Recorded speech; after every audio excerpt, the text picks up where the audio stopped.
Komisi Pemilihan Umum DKI Jakarta mencoret nama artis Aldi Taher dari daftar bakal calon anggota legislatif yang dicalonkan Partai Bulan Bintang karena tidak memenuhi syarat.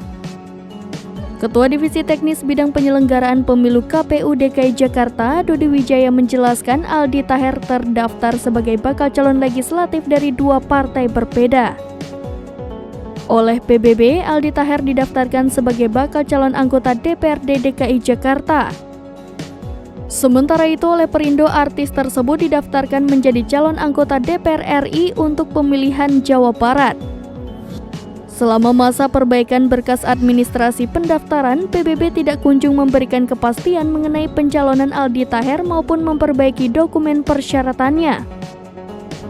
Dengan demikian, KPU DKI Jakarta menyatakan Aldi Taher tidak memenuhi syarat untuk mencalonkan diri sebagai anggota DPRD DKI Jakarta dalam pemilu 2024.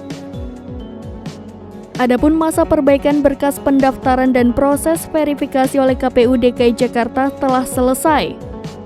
Saat ini KPU DKI Jakarta tengah menjalankan tahapan pencermatan daftar calon sementara sampai 11 Agustus 2023.